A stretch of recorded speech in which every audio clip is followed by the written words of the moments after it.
Je ne veux pas faire attendre notre invité plus longtemps. C'est Alain Nasreddine qui nous attend pour discuter un petit peu de la situation des Stars. Est-ce que, Alain, tu nous entends bien? Oui, fantastique. Très bien. Fantastique. Merci d'être avec nous, Alain.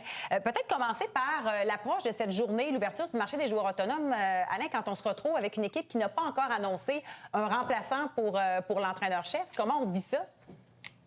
Oui, c'est sûr que c'est un peu différent, mais je pense que le processus est bien engagé. C'est pas confirmé encore à 100%, mais on a quand même une bonne idée de qui ça va être. Je vais prendre ça.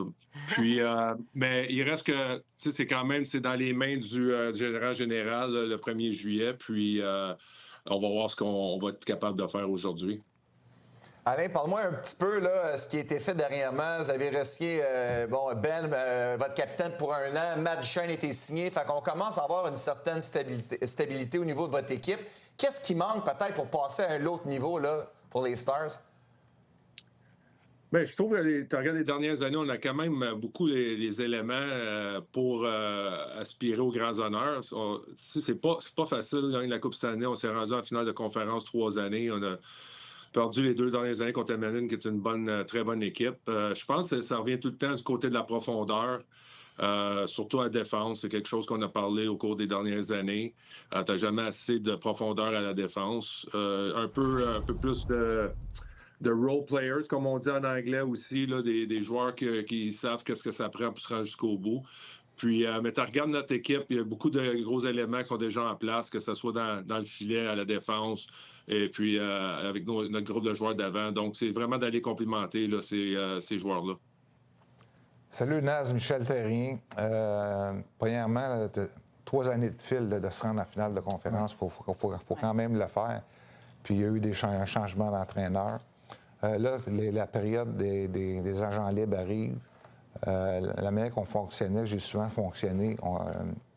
Tout le monde est impliqué, que ce soit les dépisteurs professionnels, les directeurs gérants, tout son staff, les coachs aussi. Est-ce que c'est-tu un peu dans la même situation que ça se passe à Dallas dans les journées d'avant, quand on sait que le 1er juillet arrive? Oui, non, pour être bien transparent, c'est un peu différent ici. C'est pas. Je pense que Jim Neal, il a son monde, il a ses recruteurs professionnels. Je pense qu'il sait où il s'en va. Il n'a pas vraiment besoin du coaching staff, en tout cas pas ici. Mais présentement, ça n'a pas. On n'est pas vraiment impliqué là, dans le processus là, pour le 1er juillet. Okay.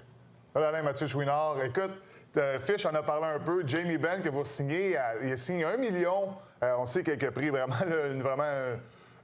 une dépréciation de son contrat. Qu'est-ce que ça dit sur, l'individu, évidemment, là, puis le joueur, l'impact qu'il a sur votre formation, re-signer à Dallas encore dans une bonne équipe qui espère encore aux grands honneurs? Bien, ça montre tout. Là. Ça montre le caractère du joueur. Tu l'as mentionné. C'est notre capitaine. Il a toujours voulu rester ici. Je pense qu'il veut... il veut gagner. Donc, il sait qu'on a une équipe pour encore être capable de compétitionner l'année prochaine, aspirer aux grands honneurs encore. Donc, pour lui, il n'était pas question qu'il y ait nulle part d'autre ailleurs. Je pense que Jim Neal l'avait dit, même au début de la saison, que Jamie Benn, ça n'allait pas nulle part. À partir de là, je pense que c'était plus de s'entendre sur un contrat. Il y a des bonus rattachés à ça aussi, si les choses vont bien. Donc, pour nous, là, c'est... on n'a jamais vraiment eu peur qu'ils partent, mais tant que c'est pas fait, t'es jamais certain. Mais là, on était content quand ça s'est réglé. Puis encore là, c'est notre leader, puis notre capitaine. Donc, c'est une grosse signature pour nous. Alain, parle-moi un petit peu là, de la tendance. T'sais, on voit les Panthers, ça fait 2 années de suite qui gagnent la Coupe Stanley, 3 finales de suite. C'est une équipe qui est très robuste. On va chercher des joueurs qui vont fitter un petit peu dans ce moule-là. Tu penses-tu, souvent qu'une équipe gagne la Coupe Stanley, les autres équipes à travers la Ligue tentent un peu d'imiter là, le style qui avait été fait. Penses-tu qu'au niveau de la journée aujourd'hui, que les équipes vont viser peut-être des joueurs un peu plus physiques pour essayer de recréer un petit peu ce que les Panthers ont fait?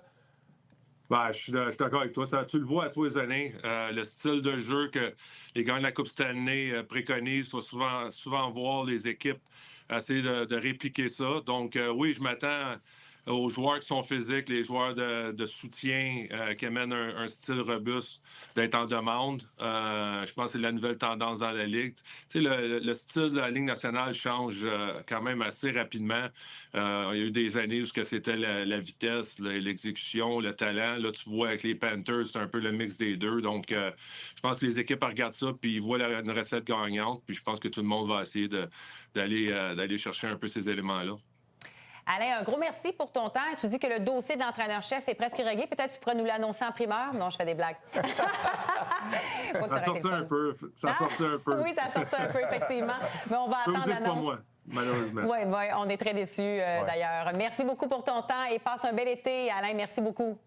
Merci, ça m'a fait plaisir. Bon été. Salut. Salut, Naz.